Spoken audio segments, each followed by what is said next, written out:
First of all, good morning to you all. My name is Tomás Azevedo, and I'm working in the Light Microscopy Facility. And today's talk is going to be about labeling and sample prep. So we'll teach you about the labeling techniques and then all the different options that you can have for sample carriers, mounting media, all of that.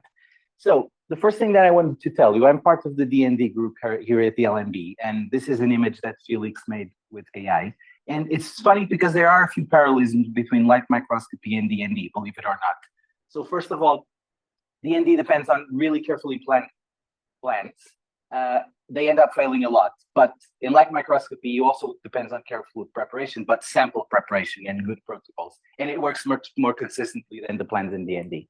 On the other hand, D&D relies on use of spells, which are once again carefully planned and acquired. We don't rely on spells, but rely on the right protocols and that we learn and try and train and they work. And once again, it involves D&D, a lot of magic and fantasy. We don't have magic, but we have some images that are magically fantastic. You can say that. So to teach you about how to do those really good images, this is the topic of today's talk. We'll start a bit with fluorescent labeling, and I'll teach you about a few of the different ways you can label a protein or a molecule. And then I'll give you some tips on sample preparation and mounting. So you go from having no idea what to do with all of this stuff over here and having a nice image and being happy at the end of your day. So we'll start with the fluorescent labeling. So why should you or why would you want to label molecules, to label fluorescent molecules? So first of all, for localization and sensitivity. So if you want to locate something and see its structure. So for example, here, these are images kindly provided by Melissa. She was looking for tau in neurons. So she's using beta tubulin to label the neurons. And she's using the HA tag, which I'll explain a bit what it is in a bit. And she's using that to see, sorry, the state appear is open already, but basically she's using STED microscopy, which Sarah will talk in a bit, to see the finer details in these tau filaments. So you can then localize them and also see their finer structure. On the other hand, Akash Kumar was a PhD student here at the LMB, and he was using this very nice plasmid that can label different cell compartments, 7 in total in this case. And basically this means that you can actually see all of these components interacting with each other, what's their relative position. So basically you can do some multiplexing and study interactions between different molecules. So this is kind of the reason why you should label things and why you want to label things. Okay, so starting off with one of the most common ways of labeling something, which is immunofluorescence. Very simply, so you'll have an icon on the top right corner explaining where we are right now. We're in immunofluorescence. So it's basically using an antibody that binds to an epitope in a protein of interest. And these come in several different ways. So you can do immunocytochemistry or immunohistochemistry if it's pertaining to cells or to tissues. On the other hand, you have two types of antibodies, the polyclonal, which targets multiple epitopes on a protein, and then the monoclonal, which targets only one epitope. One is more specific than the other, basically. On the other hand, you always need some fixation. We'll go to that a bit more later. And then you might need some permeabilization so the antibody actually gets inside the cell itself. The labeling is not much more than this. You can have it direct. So this is your antibody coupled with some sort of fluorescence molecule, binds to your protein of interest. More specific because there's only one binding event happening here, and it's a quicker staining. But on the other hand, you have kind of an indirect label. So you have a primary antibody, which has no fluorescence that binds to the protein. And then the secondary antibody, those are the ones that are fluorescent and then will bind to the primary antibody. This, of course, has the advantage of having the amplification of the signal, and you have some flexibility because you can use different colors. You're not bound to the color of that one. So you could use different secondary antibodies for the same primary antibody. Okay, a little bit on fixation. Generally speaking, fixation is basically mobilizing cellular macromolecules and retaining the structure and the architecture. And this can be generally two different ways of doing fixation. Using organic solvents, so these are your ethanols, your methanols, your alcohols, or cross-linkers. These are your paraformaldehyde, your formaldehydes, all of those. The difference between them is this. So the organic solvents basically take out the lipids and a bunch of other molecules, dehydrating the cells And then this precipitates the protein, so makes them available, and you have the epitope, so you can go in and label them with an antibody. And then you have the cross-linkers, which basically just chemically interlink the molecules, so putting them fixed. Advantages of organic solvents: antibody accessibility in the epitope presentation. So as I said, basically you have the epitopes much more available. On the other hand, but because of dehydration and all of this, and this is the disadvantage, the cells may shrink, so maybe the architecture is slightly changed. On the other hand, if you have cross-linkers, the architecture is always the same, the molecules are always in the same place, or relative to each other at least. And then, but the disadvantage being that you need some permeabilization, so you need to use some solvents which might degrade some of the fluorophores that you're having, so you always have to be careful what to use.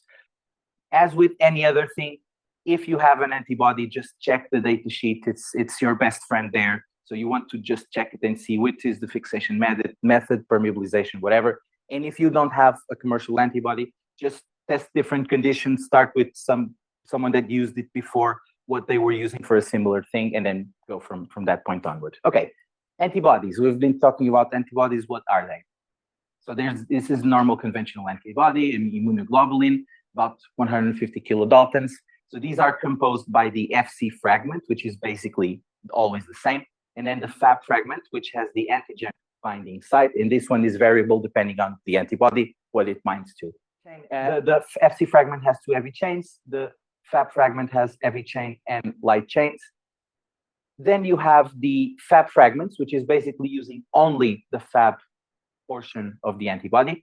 These are a bit smaller, which means that they penetrate more easily in the tissue, but and also they're less non-specific binding, so they bind more directly because there's no other stuff that would bind to a non-specific molecule. On the other hand, the camelid antibodies, so camelids that come from camels, alpacas, all of those animals, are very interesting because they only have heavy chains and they still have the antigen binding site. And on the other hand, you can also have the nanobodies, which is just this part of the heavy chains here. And so these are even smaller, so they're even better at accessing the antigen. And on the other hand, they are ideal for super-resolution microscopy. Since they're small, they can also bind to smaller stuff.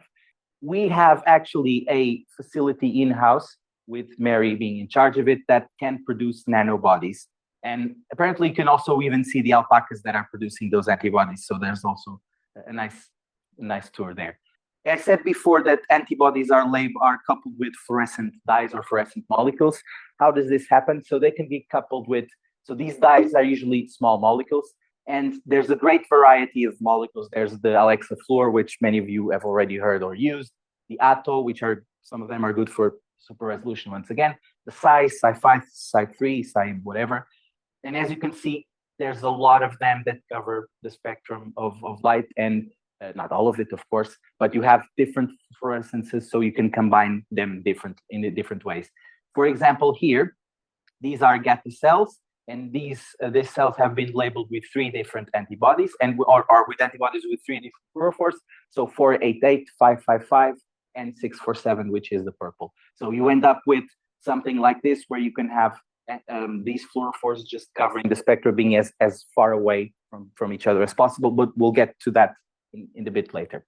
Okay, the second labeling, once again, we change, actually we're still in the antibodies, but you can actually use epitope tagging. So imagine that your protein of interest here does not have good epitopes, so there's no antibody that binds to those epitopes. What you can do is have transgenically that protein being produced with an epitope here. So this epitope is the one that will be the target of the antibodies. So you make it produce this epitope, and then basically you have the antibodies that bind to this. Out of curiosity, these are a few examples of epitope tags. We mentioned that Melissa was using the HA tag. So her tau filaments were basically produced transgenically with the tag, and then the antibodies were able to connect to bind to the tag. Okay, now we're changing a bit our type of labeling. Now we're labeling the protein directly, and we start with something which is cellular compartment dyes. So basically, these are molecules that have a high affinity to the specific cellular component of the specific molecular composition of that component. And usually they are fluorescent themselves or they are conjugated with fluorophores. So another example, these are BPA cells, or as I like to call them, this is the caravel cell, as it looks like a boat with a sail. And what you have here is basically DAPI. DAPI is a very known molecule. It binds to the nucleus. It binds to specifically, to DNA. So you can see the nucleus there. On the other hand, you have phaludine. Phaludine is actually a toxin. And in this case, this toxin is conjugated with the fluorophore, with the green one in this case. So you have phaludine going around here, labeling the F-actin, so the cytoskeleton. So you can see the cytoskeleton here. And then the other example is mitotracker in here in red. So this is a fluorescent rosamine or carbocyanin based dye. So these are types of dyes that are based on these molecules. And in this case, they bind to the mitochondria. So you end up with one cell and you just put these three different labels. There was no antibody. You just put the labels there and they bind to the specific molecules and you end up with this. One very nice tool that I actually just discovered last week is this Stain It tool from Thermo, where you can actually visit this website and you can search for a specific dye by fluorescence or by the compartment that you want to label. And there's this kind of cell simulator where you can see where is it going to end up in your cell. And you can combine different ones. You can see if there's different colors for the same. So mitotracker can be orange, can be red, and you see different colors.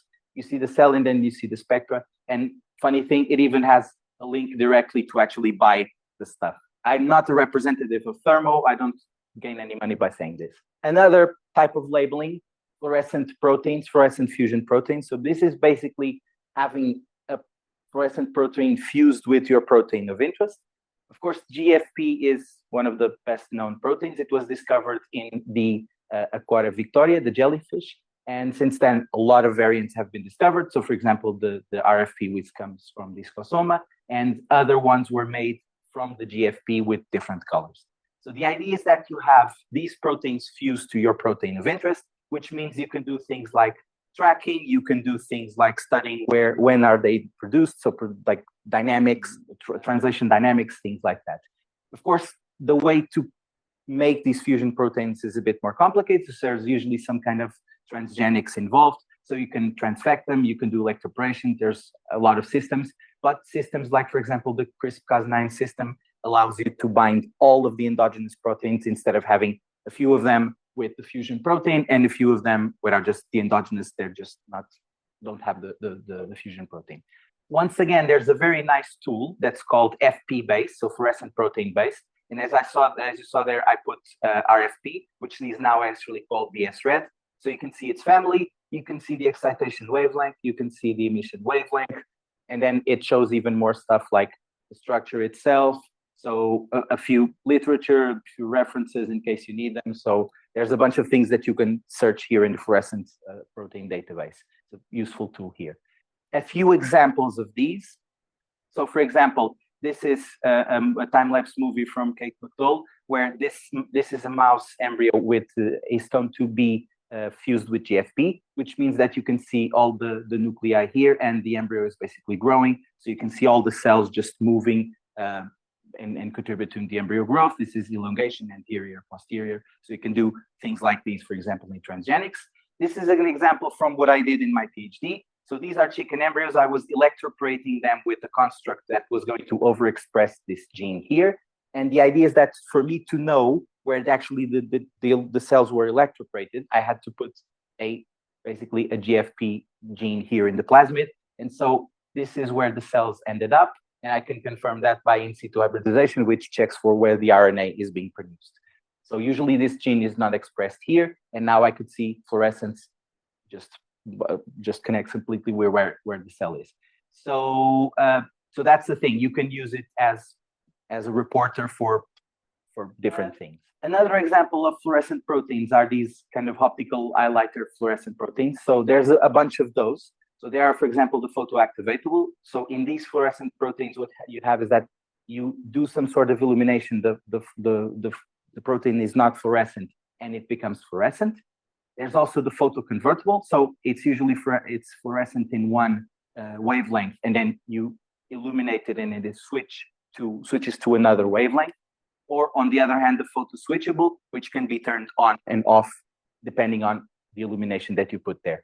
Iris FP, for example, is photoconvertible and photoswitchable. And so these are useful to study protein dynamics, so study time lapse of proteins going up and down. And once again, these are the tools for a bit of super resolution, especially in Palm and Storm, which once again Sarah will mention. This very nice system is called FUCI. It's basically a system that, depending on the ubiquitination of two cell cycle regulators, this Gemini and this CDT1, you will have, so each of them is fused to one of the fusion proteins, GFP and RFP. And depending on which of them goes down, the other stays up. So you have green, you have red, and then one goes down, one goes up, and then you have green. So this is an example here. So these are green, so they are in G2. Now they're going to divide mitosis. They've just divided. Now they are red, G1, and then they're going to turn yellow or orangish, more or less. And then just before they go to S, and then they're green again, and then the cycle goes on. So if you want to study some protein that you want along the cell cycle, and you want to know where that protein is doing something along the cell cycle, you can always use this system. You put it in your cells, and then it's already telling you where the phase of the cell cycle is. Okay, we are changing for our fourth way of labeling things. So the idea is that this is also tags, but it's a different kind of tag. So in this case, you put a tag on your protein of interest, but this tag is not recognized specifically by an antibody. It's recognized by a fluorescent molecule that binds directly to it. And that can be done without using an enzyme or using an enzyme in the process. So directly labeled or with help of enzymes. An example of these are the snap, clip, and halo tags. So in this case, the tag itself is an enzyme, which means that, so it's this one over here. So when you bind the reactive group that contains the fluorophore, what happens is that you bind it here, and the enzyme does the reaction, and then you end up with the fluorophore fused to your protein of interest, okay? So these are useful because they allow you for quick staining, and but of course it needs, once again, like the other tags with the antibodies, it needs to be transgenically expressed, so you need to make the cells actually express this.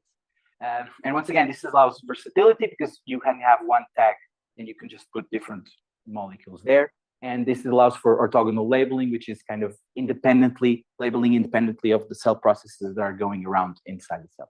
It's an example of that in the images taken by Ben Sutcliffe, who was before me and Sarah working in the facility. Okay, so we now are going to shift gears a bit, and now we'll go into the sample preparation mounting situation. And the first thing that we're going to ask is what sample carrier to use. So you're in the lab, you want to see your sample. Do you choose a slide? Do you choose a Matec dish? What do you choose? So once again, it depends on the sample, the purpose, and the optical properties. Starting with maybe the most common thing is using a slide and a cover slip. So the objectives are designed for these 0.17 millimeter cover slips, which are the number 1.5s. So this is the best resolution possible that you can achieve. And the idea of the slides is that you can just very simply mount something on the slide and then put the cover slip on top. Or if you're using cells, for example, you can actually culture the cells on the cover slip and then mount the cover slip directly on the slide and then seal it somehow. The other sample carrier that you might want to choose is these glass bottom Petri dishes. So these have the advantage that you can culture something in the same sample carrier as you're doing the imaging. Because once again, this is a glass bottom. So if this is the glass bottom, this is the objective, you can just use it directly on your microscope with the objective there. So for example, you can culture, once again, cells here, and then you just pick it up and put it in the microscope. Or embryos, for example, you can use these because they're a bit bigger maybe than the space you have for the slide because they're a bit thick, so we can also put them here. Another example which a lot of people are using is this 8-well chamber slide, for example, the ones from EBD. And these are nice because you have different chamber wells over here, which means that you can test different conditions. You can use controls, so you can have two lines, one with one condition, one with another, and you already have 4 replicates. So it allows a bit of multiplexing here. And once again, these, and we'll go into that a bit more, but once again, these can be glass bottom, which means that you can still conserve the good properties, good optical properties for the microscope. And finally, the typical multi-well plate. 6 wells, 24 wells, 12 wells, 96 wells, 96 well 1. And these are good for screening experiments. You want to test a drug on cells, for example. You have a bunch of replicates over here.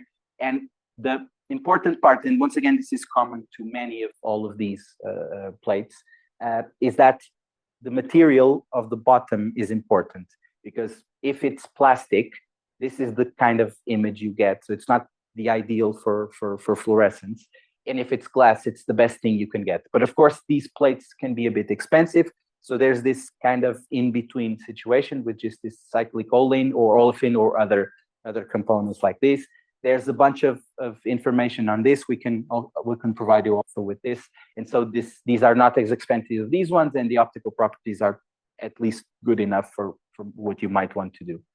Okay. Second thing, we've talked a bit about labels in protocols before. So I'm just going to give you a few examples and tips on this part.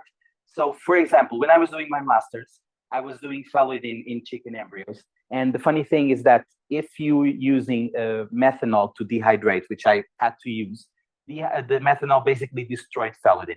So this is actually a line on the protocol from my master's supervising saying that for phalloidin, dehydration is better with isopropanol. So we had to replace isopropanol. Funny thing, it also says, pay attention not to breathe over the embryos. And that helps, because if you breathe on them, they would just completely melt apart, which is a bit annoying. Second example, this is from my PhD. As I said before, I was electroporating chicken embryos with different constructs, and I was actually electroporating for 2 different genes, C0-1 and C0-2.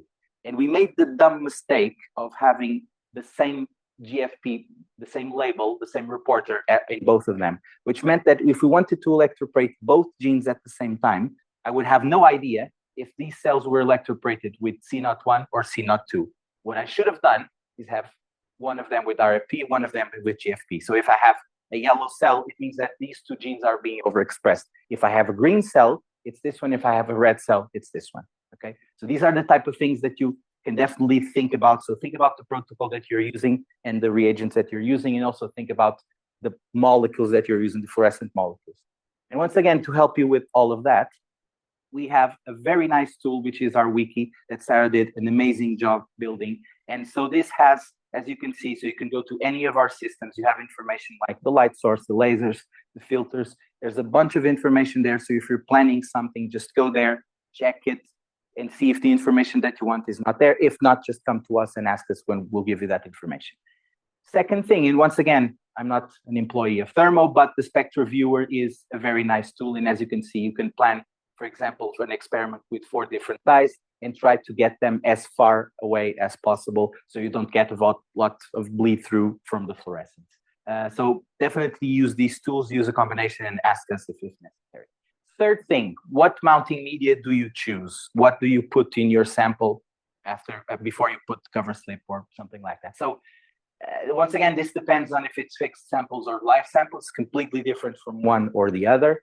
And for fixed samples, what you want is to minimize the fluorescence or the bleaching, the fluorescence bleaching or fading, maximize resolution, and of course, preserve the sample as much as possible, as much time as possible. To minimize photobleaching, usually there's these anti-fade agents. They work as antioxidant or free radical scavengers. So they kind of avoid a bit this bleaching, and they can be 2 types, the non-hardening ones or the hardening ones. Non-hardening ones, the advantage, you can just use them directly. You don't need to cure them or to wait for them to solidify. But of course, they have to be sealed because they're liquid. So you need to put something there so it just doesn't move around all the time. So sealing options. There's these secure seals stickers where you could just put the sticker there. They have some glue, which means that then you can just put the cover slip on top of it, and then it just doesn't move around and it sticks there. Nail polish, certainly not the most expensive one, but you can just buy some. Apparently, also thanks to Sarah, we now can buy nail polish in the stores. And so you don't need to ask for nail polish, and it's a bit weird of an order. And you can also use some paraffin or wax to seal around the cover slip, for example. Hardening ones. Disadvantage, once again, it needs to be cured about 24 hours. So you put the mounting media and you cannot use the sample directly on the microscope. But an advantage of this is that when it cures, the refractive index of your mounting media between the cover slip and the slide is actually going to be around or 1.47, which is very close to what you usually need to get the best resolution possible out of a microscope for the usual objectives. So that's an advantage there. The tip that Nick has, and it's a very good one, is that if this takes 24 hours to cure, what you can do is do whatever you need to do in your week, do your mounting of your slides on Friday, you have 2 days for it to cure, and then on Monday, you can do the imaging if the microscope is available. So examples of these non-hardening, you have the vector shield or the slow fade. Examples of the hardening ones, the prolonged gold and the prolonged diamond. One is used for generally whatever you need, and the other is better for fluorescent proteins. Another tip that's general for all fixed samples is that don't use those mounting media that have DAPI already. You'll end up with your DAPI well labeled, that's fine, but then you end up with a haze of blue all around, and you don't want that because that will just throw in some background to whatever you want to do. Another tip in this is that if you have your sample and you don't want to mount it immediately, and if you want to store it in PBS or whatever, do use sodium azide because it's antifungal, and so it will prevent your sample from going bad very quickly. And then, of course, when you want to mount it or take it to the microscope, rinse it and then use it. As in live samples, things are a bit more simple without being more simple necessarily, but the mounting media is used to prevent the sample from drying, which you don't want, and of course to keep the sample alive. If they're cells, they need mounting media to survive. Here, it doesn't go much more than this. So you can either use PBS or culture media, and the few tips that we can tell you is try using a media that doesn't have phenol red, because that will throw, once again, more background into your imaging. And there are versions of this anti-fade things that are live. So, for example, prolonged live. So you can explore a bit of these options. Another topic is basically objectives in immersion media. So you have your sample, you mounted it. Now, what objective are you going to use when you go to the microscope? In here, it's not so much the magnification that you want. The trick here is more to look for the amount of resolution that you want. So so that translates into the NA of an objective. Okay, so, and once again, as I said, depends on the sample and key factors. So first of all, as I said, it depends on the resolution required. So if you want a higher, if you want just a low resolution, just to check, count some cells, whatever, you can use an air objective, so a low NA objectives like this ones, no mounting media, it's just air. If you want the highest resolution possible, go to the highest NA objective possible. In this case, for example, it would be that 1.3 oil. Another thing is the nature of the sample. So you might have organoids, or you might have some cleared sample that it's basically water. Depending on what you have, you can use different mounting media that will match the same refractive index as the nature of the sample itself. So, for example, water. If you have living cells in watery media, or if you have cleared or expanded gels, which a lot of people are doing right now, you certainly want an immersion, an objective that uses water immersion media. So that once again matches refractive index. On the other hand, organoid cultures, you can use the silicon one, which would be the closest to the mass of the organoid, which the nature of the organoid. So this is the silicon immersion media. And then if you, once again, this goes a bit to what I said here, if you want the highest resolution possible, you want the highest NA objective possible. And if you want the highest NA objective possible, you're going to oil immersion. So once again, it really depends on the nature of your sample and what type of resolution you want. Finally, the size of the sample. So if you have a big chunk of tissue, you should always look for the working distance in an objective. So you have a limited space between the objective and the cover slip. So if you have something big, you probably should choose a big working distance objective. If you have something that's just like a monolayer of cells, then the working distance might not be that important. Finally, generally speaking, if you're using live imaging, you basically are stuck with water because it's the mounting media it's the immersion, the mounting media that you have. But because of that curing thing that I've told you before, if you're using fixed, you can actually kind of change the refractive index of your sample by doing that cure, for example, and then you raise a bit and you get a bit more resolution. Finally, some bonus tips before you go to imaging. So first of all, you should always check your sample before you go to a confocal. So imagine you reach your confocal and there's no sample. Travolta is there, is looking for his sample. He's completely clueless. Is it because he has difficulty finding it because he's using a confocal, so he's just seeing a slice of his sample, or is it because the label didn't work? Travolta doesn't know. So what we could have done is go to any of the few fluorescent upright stereo microscopes that we have, or the EVOS inverted fluorescence microscope that many of the tissue culture, the tissue culture rooms have one of these. So if it's not something that if it's something that you can quickly check here if everything's fine, fluorescence is there. You go to the confocal. If you're not finding it, you know that it's there and you know that it worked. A second tip that comes from Nick is don't do the superhero experiment. What's the superhero experiment? So you're planning your experiment like a guy from Beautiful Mind, and you're doing 4 labels, a big Z stack, multiple positions inside all of these wells, 8 different conditions, 1 for each well. You fixed all of the cells after 1 week of culture. You did all of that. And then Travolta comes up again and antibody 3 didn't work. Your fixation was not the adequate one, so things didn't work on the labeling. And your plate was a plastic one, so basically imaging was a bit weird. Before doing all of that, just test the conditions separately. Test them separately if they work, and then you can combine all of this. You know all of them are working. Then they should, in principle, work together. You can also check for that. And then you do the superhero experiment. And finally, this is kind of a more personal message to all of you, since all of you are starting PhD students. When I was doing my master's, I did this image of a blue Alcine blue chicken embryo. And this is done in a very old Wilhelm, or however that's pronounced, stereo microscope.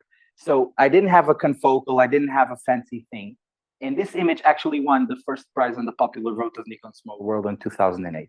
So what's the tip here? The protocol for this is an old protocol, tried and tested, works really well. So use the right protocols, trust your equipment. I would have looked at that, that's really crappy imaging. It's not going to give me anything good. And it gave me a fantastic image. So use your protocols, trust the equipment that you have. And most of all, don't underestimate yourselves. You're doing a good thing. You're working hard, and so just go for it. Trust what you're doing. And finally, acknowledgement, of course, to the team, to the Light Microscopy team, to Ben and John, who were the people working on the facility before us, and also for people who contribute to the images. Thank you for your attention. And if you need something from us, just ask us. If we don't reply immediately, it means we're helping someone putting out a fire somewhere. So bear with us for a bit, and we'll get back to you as soon as possible. And that's basically it. I'm going to give you an overview of super-resolution techniques. And we just saw with Tomás' talks how fluorescent imaging and tagging, fluorescent labeling, helps you bring some contrast in your image that you would not get with bright field imaging, for example. And so, but there's a limit to what you can do with, in terms of resolution with light microscopy. And so in resolution, you have a hard limit, and this is because of the property of light, but also of the optical system of the light going through a lens. You have a hard resolution of 200, 250 nanometers. And so what resolution, super-resolution microscopy is the ability to observe an object beyond that hard resolution, limit resolution. And so by resolution, what I mean is the ability of image an object and resolve the presence of, for example, 2 molecules that are 200 nanometers apart. So if they are 300 nanometers apart with a classical fluorescence microscopy like confocal or wide field, you're able to say, I have 2 objects in my image. However, if you, with a typical imaging system, if you go below those 200 nanometers, it starts to be completely blurry. And so you don't know if you have 3 molecules, 2 molecules, 1 molecule. And to be able to do that, you need to use super-resolution microscopy.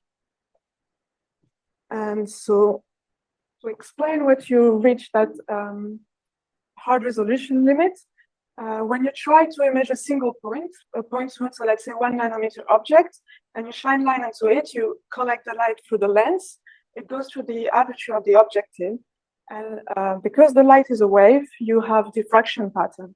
So instead of seeing one dot at one point sort of 1 nanometer in your image, what you end up in your image is this profile, so which is called the PSF. So you have a bright spot in the middle, and then you have those local minima, so those rings. So this is how it looks like on the XY plane and on the XZ plane. So you don't see just a single point, and this is because of the optical system and of the lens and of, just diffraction that happens in the system. So you end up with this image. And this is a problem for resolution, because if you have objects that are too close, you don't just have one single point like this in your image when you have a sample. You have multiple molecules, and having multiple molecules means that your image starts to be blurry. So you have superimposed PSF everywhere, and so you don't know anymore if you have one molecule when they're very close to each other. And so you can see the center here is called so if you can profile it as a high intensity in the middle and those little minimas around it. And so that middle disk is called the airy disk, and you can reach again, you can find again that resolution limit by calculating the full width of at half maximum of this region. And so classically, you have a lateral resolution limit of 200 to 250 nanometers, and in Z, the hard resolution limit is 500 to 700 nanometers. So there's also, classically in microscopy, we use the Abbe formula to define resolution. There's different ways to theoretically describe what resolution is. This is the most common one we use, and define the resolution, so D, as the wavelength over 2n sinus alpha, which is the numerical aperture. And so what the numerical aperture is telling you the ability of a lens to collect light. And so lambda over 2na, so we saw with Tomás just earlier that if you want to push a bit the resolution of in your image, you want to have a high NA objective. So typically the NA is around 1, but with immersion lens, we can push it to 1.4. But there's a limit to what you can produce as a physical lens. So you cannot have infinity high NA. But when we see with the formula that when the NA is high, the distance, so the resolution, the minimum distance between two objects that you can distinguish is smaller. But we're limited by the physics of the lens we're using in the microscope. And this is where super resolution comes in. So there's clever imaging modalities that has been developed to go beyond that resolution barrier. And so this is what I'm going to present now. And I will start with structural elimination microscopy and SIM and area scan. So all of what I will present today, we have in the facility. So hopefully that will help you also consider using some of those techniques if you want to see with greater details things in your image, objects in your image. So first, structural elimination microscopy, SIM. So in this case, you have a sample and there is fine details that you cannot see directly with the microscope. And a way to access this information is to shine an illumination, a patterned illumination onto your sample. So instead of just shining the light on your sample and you collect the emission light, you have a grid, and that grid generates strips of light that goes onto your sample. And so that the presence of that illumination grid on your sample and the fine details that you don't know on your sample, that creates an interference that generates another other pattern, other details in your camera, in your image that are collected by the objective and that you can see in your camera. So I hope that makes sense. So you see, you have a pattern elimination, you have that it's known, that you generate in the microscope, you have unknown details in your sample, in your image. When you have the two together, you generate those moire fringes. So that third pattern that goes into your image is called the moire fringes. And we see them in nature. So you might have seen this sort of interference when you try to take a picture of a screen with your phone. You see new patterns that goes in. And to just a bit more precise what's happening, it's so the lens is a bit like our eyes. We cannot see 360. So the lens is the same. It can go like you have a fluorescent molecule. It emits lights in every direction, and you can only collect light to certain angles that goes into the lens and the objective. But unfortunately, you can see those high angles actually contains all the fine details in your image. And it doesn't go into the microscope, so you don't see it. But when you use structured illumination, you create a fed pattern that that it's linked somehow, some ways, it has a dependence. It is generated because those fine structures are in your sample, even if you don't see them. So you see those structures, they have lower frequency. So they are lower frequency structures that goes actually into the microscope, into the lens. So those things are observable by the lens because it's switched into this region that the lens can collect. And so this is basically seeing indirectly fine structures in your sample.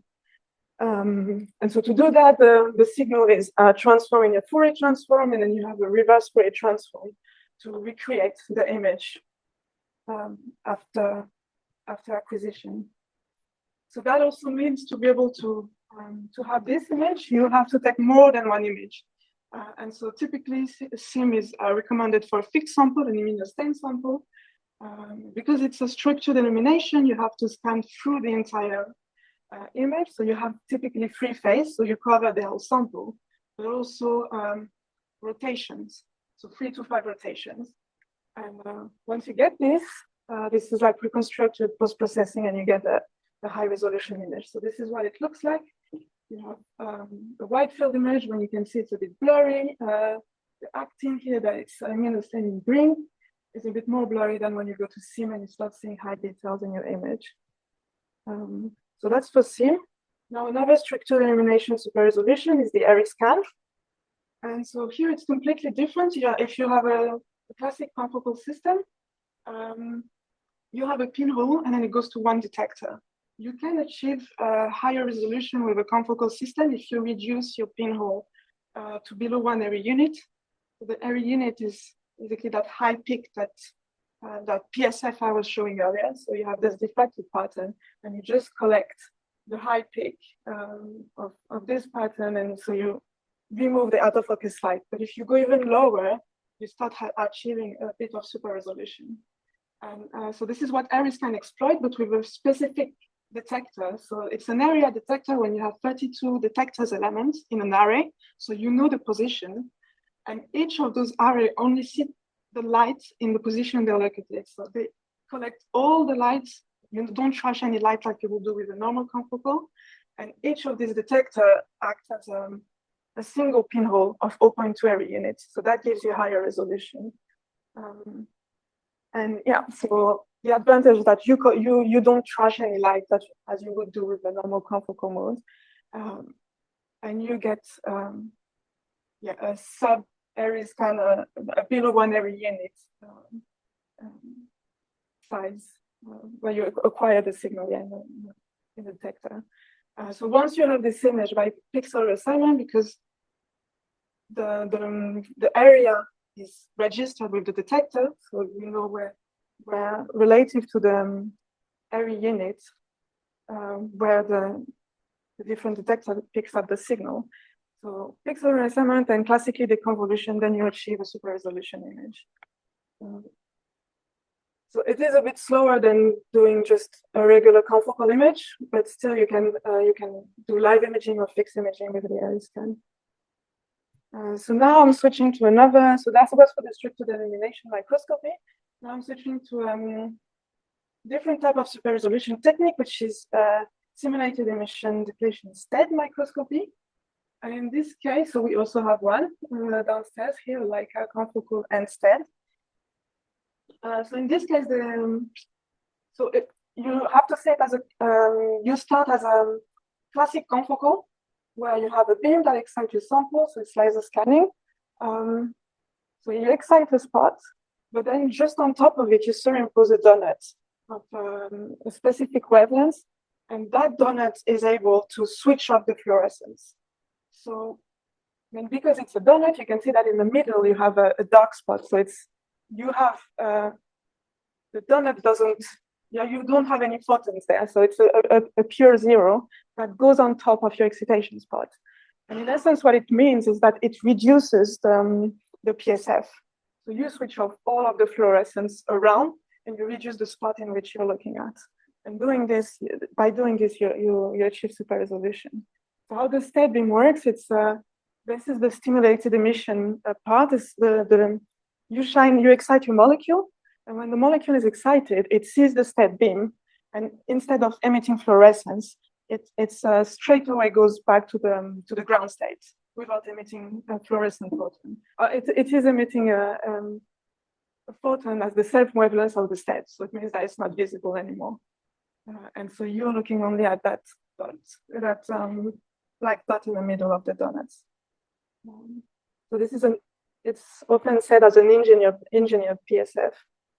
And so the more you increase, so this figure is to show that the more you increase the power of your state donut, the more you reduce the region you're looking at. So you, instead of having a more blurry dot that's basically a point spread function that is more extended, here you just cut it by having the donut that just switch off the fluorescence all around it. It's basically acting like a mask on top of your image.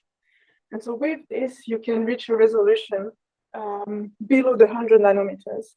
So typically around, on the scale we have here, around 60, 70 nanometers resolution. But in general, classically between 225 to 80 nanometers. But that's also, so here you can see we're on, because the donut is on the XY axis, this is the resolution you reach only in the XY axis, and you don't have higher resolution in Z. However, it is possible to do 3D STED, and then it's the same concept. So you generate a donut, but the donut is not on the XY axis. It's in this case, it's in the Z axis. So you can see it here. You basically gate where the signal is collected, and you create only a small region in XYZ, in this case, where you observe the sample. And with this, you can also increase a lot your resolution, and you have a Z resolution around 125. So that's it can be quite powerful to get structure information. So for example, here you have a confocal image of tubulins.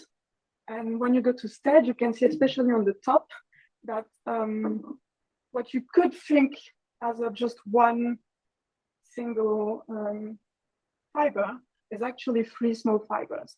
And that's because with the confocal, you're limited to 200, 250 nanometer resolution. So any object closer in distance to that just appear as one big object. But when you go to STED, you start really seeing what's encoded in this. So you start seeing that you actually have 3 fibers instead of just one object. So this is to show the same thing. So if I do a Z plot here, I can resolve that I have 2 things, 2 big fibers. If you look at the white line, but if I look at the STED image, so the red image, you can see that I actually have multiple peaks, and this is actually 5 fibers. Yeah, and so you see that you switch from 200 nanometers resolution to something here about 90 nanometers. Same here, but here in neurons to look at different molecules in neurons. So you just start having, this is the confocal image, and when you go to STED, you start having a bit more precision in how the molecule are, maybe one relative to each other. So you just get more precise information, structural information, and localization details. This is a little bit to show the same thing, but for example, here, maybe you don't need more information than knowing that those 2 molecules are quite close to each other. But if you do STED, you might have other information, and you could maybe identify that you have 2 for 1 molecules close to each other. So it depends also what you want to do. Same, we can also do free color steps. So this is another example with recycling endosomes. So you have the confocal again here. And then when you go to STED, you see with much more sharpened details what you have in your image. Just one precision, if you want to do STED, for every scan and SIM, you don't need to do something particular in the sample preparation, except maybe good labeling density. But for STED, you need to have specific dyes that are compatible and that can be switched off with the donuts. So typically we use immunostain sample with compatible dyes that can be switched off and allow you this level of resolution. And now the last technique is single molecule localization microscopy. So this one needs actually a bit more preparation than the other ones I presented, but you can also reach greater resolution. So we have the nano imager that can do that. So this is also technology we have here. So single molecule localization microscopy, the whole concept is to create sparseness in your sample. So instead of shining light on your sample and collecting all of the fluorophores emitting at the same time, the idea is why not targeting imaging one fluorophore after another. And then when I have all the fluorophores imaged after another, all the molecules imaged after another, I can bring that together and reconstitute the final image. So to do that, you need to have specific dyes that you can activate, or a specific way to be able to just see one molecule after another. So typically you require a lot of data, 10,000 images to be able to see all the molecules one after another, but they are sparse enough that you are within the normal diffraction limits. And so that's what happens here. And then one of the key important things is that once you're able to see just one molecule after another, that means you're able to compute with more accuracy the position of that molecule. And typically it's done by doing a Gaussian fit. So you have an image, it's quite easy to understand that you have a higher intensity spot. And so you can plot this intensity and just more accurately know that my molecule is actually in this point. And you'll typically reach a localization precision of 10 nanometers, 10 to 20 nanometers in localizing where the molecule actually is. But to be able to do that, so this slide is just showing that the localization precision is scale as the inverse square root of the number of photons you collect in your system. And in other words, it means that you need to, the more you have photons in your image, or the more the molecule emits photons, the better you are at finding the center of that molecule. It's quite intuitive to understand. If you have few photons, you don't know if it's really a round object and where is the middle. But the more you have photons, the more you have a defined molecule. And so you can plot easily and say, this is my center. And so to reach that sparseness, there's different techniques to do single molecule localization microscopy. One of them is PAL, and it lies on using photoactivable fluorescence protein or photoconvertible fluorescence. So photoactivable we saw with Tomás just earlier. So you have some molecule that you can, upon certain condition, or excite them one after another, basically. And photoconvertible is the same thing. So for example, here you can see that by illuminating the specific wavelengths, you have some specific dyes or some specific molecules or proteins that can just be activated. So you create that sparseness by just making some molecules stand out or switch off, switch on others. So this is what you can do with PAM, photoactivable fluorescent proteins, or photoconvertible fluorescent proteins, actually proteins here. And so the dyes is a bit more for storm microscopy. And similarly, you want to achieve sparseness in your sample and just be able to see one molecule after another. So the way to do that here is you have a specific buffer and specific dye. So typically Alexa 647 is a really good dye for this. And by reducing these molecules, you put them in a dark state. So you switch them off temporarily. And so by switching them off temporarily, you have just less bright molecules in your image. And because they are more sparse, you start being able to identify all those single molecule spots with more accuracy.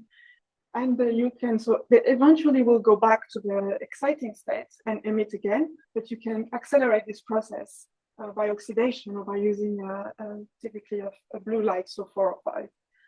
So you see here, so you have, they are blinking, so that is the way it's typically described. You make the molecule blink.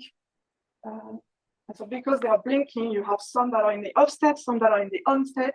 And so you're able to typically take 10,000 images. And so you are able to see them one after another and then reconstitute an image where you see the whole structure. So you can see here, every time you see that pulse, it's because the fluoride has been shined on the sample and it's reactivating some of the molecules. So you let them switch off and then you bring some again on. And as you acquire, you start seeing them. The structure you want to see. So in effect, storm, what you can see here, so you have here the cells that are imaging tubes, so you see the membrane. And when you go to storm, you start really seeing accurately all of those. So those are Calvin 1, they are markers of the alveoli, which is endocytotic structures. And so you start really seeing clearly where they are related to each other and just have much more details on your image. But of course, this is a reconstructed image, which means you require quite a lot to be able to reach this. So really not for a live sample. And so if you zoom in, so this is like a general overview, but you can zoom in, keep zooming in, and you start seeing with more details your images. And so until you reach basically this level where you start seeing the structure. So for the people who work on endocytosis, it's quite telling of where are the endocytosis sites. So reaching this level of resolution depends on, yes, having a lot of photons per molecule to have the localization precision, but you also need to be careful of the labeling density. So if your density is not high enough, you just don't see the molecule anymore, which is not that much a problem with confocal, for example, because if all of the structures are not labeled, you just see something blurry and you see roughly the structure. But at this level, if you don't have a fluorescent tag on one of those structures, an antibody that did not bind, you just don't see it anymore. So you cannot resolve the structure. Storm can, for example, show you I think it's 8 different subunits of nuclear core, for example. But if you don't label enough, then you just see 2 or 3 of them, and you don't know that it's 8. So you need to label enough to have this resolution too. So that's another example where you have the white field and what you can get with the storm. So you can really see that you start really like seeing filaments with much more accuracy and quite thin. So you can see that the resolution is quite high. But maybe we see already here, there is in all the fibers, we start seeing some gaps. And the gaps are the region where the antibody did not bind. So having a lot of antibodies is a good thing to have a good final storm image, which is not that much a problem on the white field. You can follow the fiber. So that's to show the same thing. So here again, profile plot, where you can see that you have 300 nanometer, 350 nanometer resolution, because typically we're imaging on the far red, so the resolution limit is a bit bigger here. And you can go down to 70 nanometers when you're, or even less when you're with storm imaging. Now that you don't have, when you do storm images like this, you take one molecule after another, so you don't have the Z information. You're just taking one plane, and typically people use TURF. But however, there's something called 3D storm that is possible, and this is possible by adding a cylindrical lens And that lens introduces astigmatism in your image. And so with the astigmatism, depending on the height of the molecule or where the molecule is relative to the focus, you get a different shape of the PSF. So that molecule will have a slightly elongated in some direction rather than other, whether it's on the top or below the focus. And so with this, you can reconstitute an image that also give you Z information. So you can know if some fibers are actually below others, and you get a bit of a Z appreciation of your sample, which is not possible with a regular storm image. But by having this cylindrical lens, you can access this level of information. And that's another slide just to see how powerful storm can be. So if you have an image on a confocal, and you can see the scale is like 250 nanometers. When you have objects, so you know your objects are there, but you have just a blurry blob where you don't really know what's happening there. You just know you have signal. But if you go to storm, you start to see that actually I have 3 objects here, or 3 molecules, or 3 objects, let's say, and you can distinguish what's actually happening, and maybe that can mean something for your experiment. So that's all the techniques, and here you have a little summary of the techniques I presented. So if you want to give a try to super-resolution microscopy, the easiest is SIM and AirScan, because if you have a fixed sample already in your stain, it can already be tested on your sample, and you go below that diffraction limit of 250 nanometers, so you're around 100 nanometers resolution. But if you want to go even lower than that, that can be useful for your research, then instead single molecule localization microscopy can help you go even below 100 nanometer resolution, at least in X and Y. And with that, you might access information that you would not have with a classic confocal or wide field microscopy. And with this, just acknowledgement, thank you to the Light Microscopy Facility, and we are reachable to help. And